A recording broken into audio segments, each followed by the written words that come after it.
Bom, galera, parece que esse ano a tag dos 50% voltou como forte tendência entre os influenciadores literários, não é mesmo? Por isso, eu decidi fazer igual aos amiguinhos e trazer aqui no canal também esse resumo com as minhas melhores e piores leituras do primeiro semestre de 2019, logo depois da vinheta. Eu sou o Diego Cardoso e você está no canal Cultura e Ação.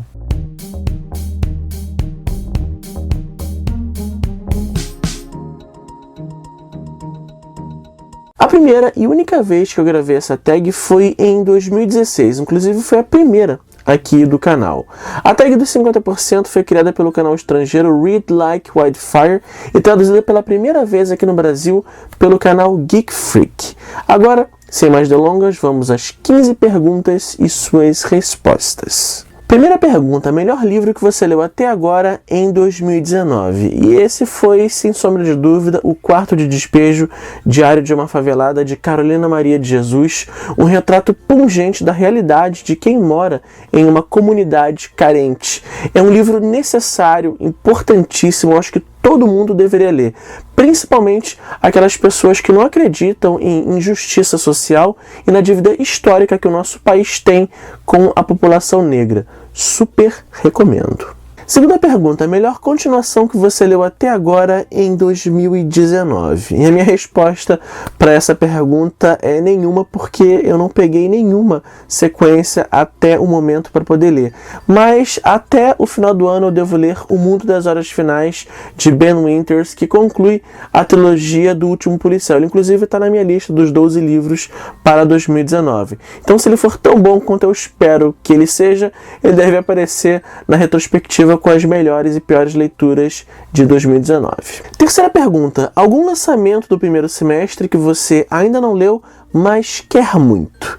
Eu, na verdade, não sou muito ligado às listas de lançamentos das editoras, mas particularmente para essa pergunta, eu tenho um livro a indicar, que é o Autobiografia, publicação inédita do escritor português José Luís Peixoto, que foi o livro do mês de julho da caixinha da tag. Aqui ele mistura realidade e ficção para contar a história de um jovem escritor cuja trajetória se cruza eventualmente com a do famoso escritor José Saramago na Lisboa dos anos 90. Eu, que sou apaixonado pela literatura do José Saramago, não poderia ter ficado menos satisfeito com essa indicação da tag e curioso com o que vou encontrar no conteúdo desse livro. Quarta pergunta, livro mais aguardado do segundo semestre. Como eu disse na resposta anterior, eu não sou tão ligado assim nas listas de novas publicações das editoras. Mas tem um livro que está me chamando especialmente a atenção e dizem que vai ser publicado no segundo semestre desse ano aqui no Brasil, que é a versão integral do Diário de Anne Frank, que deve chegar pela editora Record. Portanto, se eu tivesse que afirmar que há algum livro nesse segundo semestre que eu quero muito ter acesso, é justamente esse. Quinta pergunta, livro que mais te decepcionou esse ano? Para essa resposta eu não precisei nem pensar muito. Foi A História Secreta de Twin Peaks, do Mark Frost. Foi uma decepção gigantesca. Primeiro, porque esse livro foi um presente muito especial para mim. Segundo, porque era um livro que eu queria muito ter. E terceiro, porque é uma das capas mais bonitas que eu tenho na minha estante. Eu adoro o trabalho desse livro, principalmente a parte gráfica desse livro. O problema é o conteúdo. Por ter sido escrito pelo Mark Frost, um dos criadores da série de TV, eu tinha muita expectativa com o que eu iria encontrar aqui. Só que o problema é que o criador parece que não tem tanta sintonia assim com a sua criação. Afinal de contas, ele reestabeleceu o passado de diversos personagens desenvolvidos já na série de TV de forma completamente arbitrária e sem nenhuma explicação. Seguiu uma linha de raciocínio para o passado da cidade que em nada tem a ver com o que a série de TV desenvolveu ao longo de suas 3 temporadas. Se fosse uma fanfic, tudo bem, a gente até entenderia ter essas confusões, essas inconsistências de informações. Mas é um livro escrito justamente por quem criou a série de TV, então isso não é nem um pouco justificável. Como objeto para fã, é muito interessante, mas a gente tem que ler esse livro aqui não considerando a série de TV, infelizmente. E aí entra um pequeno conflito para quem é fã da série de TV, como eu. Então, infelizmente, essa foi a minha decepção de 2019. Número 6. Livro que mais te surpreendeu esse ano. Até agora foi o Tomates Verdes Fritos no Café da Parada do Apito, da Fannie Flagg. Eu decidi ler esse livro porque eu sempre gostei muito do filme, já vi dezenas de vezes e queria conhecer um pouco mais a respeito daqueles personagens que eu curtia tanto.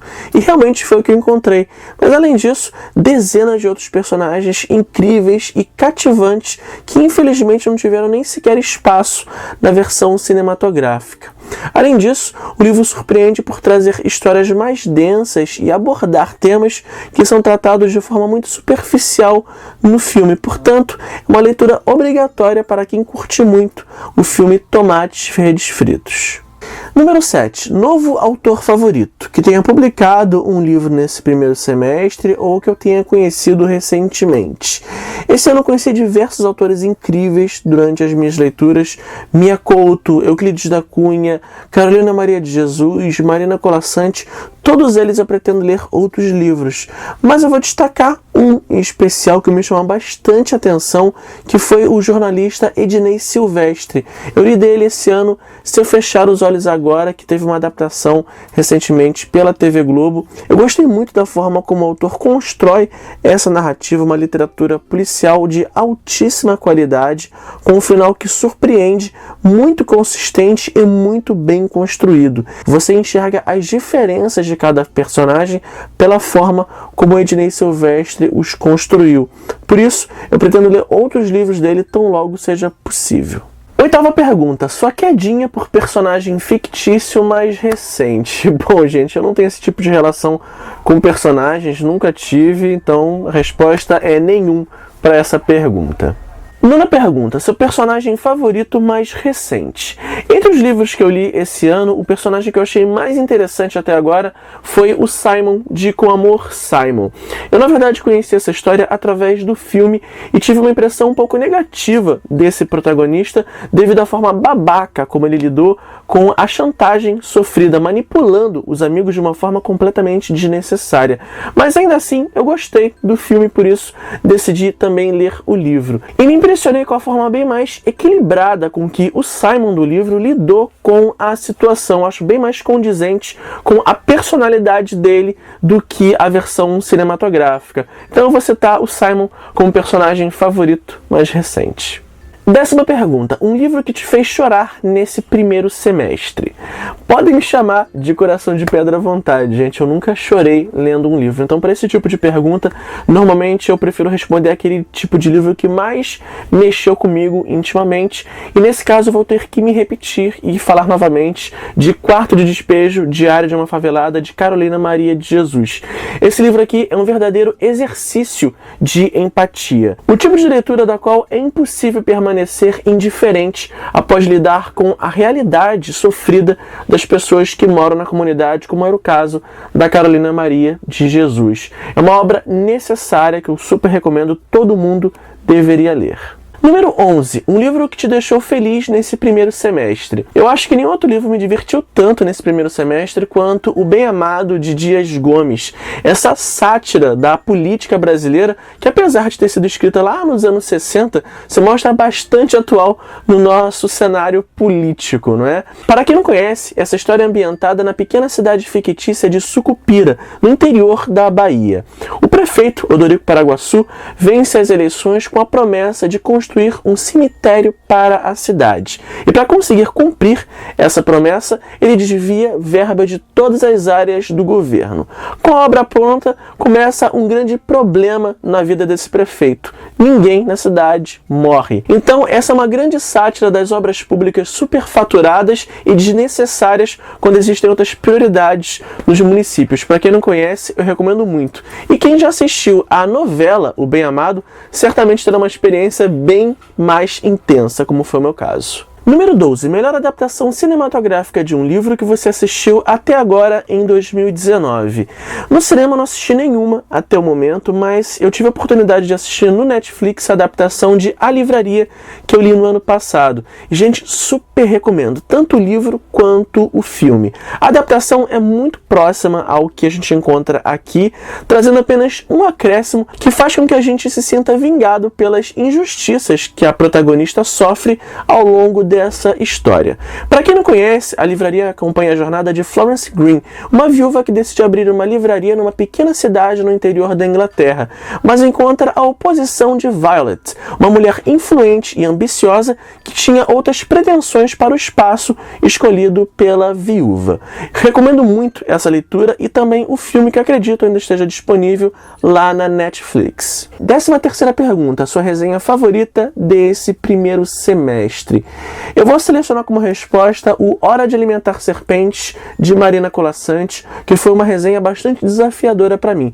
Primeiro, pelo próprio livro, que foi muito exigente, e segundo, porque o meu vídeo foi o primeiro a respeito desse livro aqui no YouTube, e chegava com uma grande responsabilidade. Afinal, esse livro foi adotado para o primeiro exame de qualificação da UERJ, um projeto que eu já venho me dedicando há alguns anos aqui no canal, e eu sei que tem muita gente que segue e fica contando com esses vídeos para poder aprofundar e até esclarecer alguns pontos sobre as obras adotadas no vestibular estadual aqui do Rio de Janeiro. Então eu gostei muito de ter feito esse vídeo, me tirou bastante da zona de conforto, foi um livro que eu realmente acreditei que não iria gostar, gostei bastante e foi um imenso prazer ter gravado esse vídeo aqui para o Cultura e Ação. Número 14. O livro mais bonito que você comprou ou ganhou esse ano até o momento. Eu vou selecionar um que eu comprei, na verdade, que foi o Vidas Secas, de Graciliano Ramos, nessa edição especial de 80 anos. Um dos raros momentos em que a Editora Record se esforça para entregar um livro objeto de ótima qualidade. A gente tem aqui impressão muito bem feita, trabalho gráfico excepcional, merece todos os elogios da Editora Record por esse esforço, que eu gostaria muito que eles estendessem também as suas brochuras, não é mesmo? Quem compra os livros da Record já está acostumado com os problemas corriqueiros.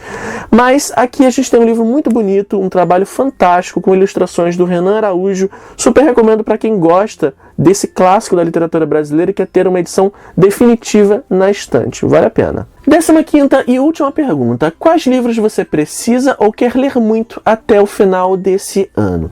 Além dos 12 livros relacionados para o desafio de leitura desse ano, dos quais ainda restam 8, e com muita fé eu tenho certeza que vou conseguir cumprir, tem alguns livros que eu quero muito ler antes que esse ano acabe. O primeiro é o clássico A Metamorfose, de Kafka, que eu vou ler nessa edição incrível da editora Antofágica, nova no mercado editorial brasileiro. O segundo é o Uma Duas, da Eliane Brum, que eu tenho bastante curiosidade a respeito da história, principalmente depois que vi alguns vídeos aqui no YouTube falando muito bem dele. O terceiro é de uma escritora nova favorita que eu conheci no ano passado, depois de ter lido um livro dela durante a Flip, que é a Hilda Hilst, e esse ano eu pretendo ler O Caderno Rosa, de Lori Lambe, que a gente encontra aqui na coletânea Porno Chique. E por fim, não poderia faltar, claro, uma leitura de um dos meus escritores favoritos, que é o José Saramago. E para esse ano eu pretendo ler o polêmico Caim. Então é isso, galera. Essas foram as melhores e as piores leituras que eu fiz até agora em 2019. Deixa aqui nos comentários quais foram as de vocês. Aqui na descrição do vídeo você encontra links para adquirir esses livros através do site da Amazon. Lembrando que, ao comprar livros através dos links postados nos meus vídeos, o canal recebe uma pequena comissão sem que você pague nada mais por isso, e desde já eu agradeço. Se você gostou desse vídeo, não esqueça de curtir e compartilhar para ajudar a divulgar, e de se inscrever aqui no canal, caso ainda não esteja inscrito. Até o próximo vídeo. Tchau, tchau!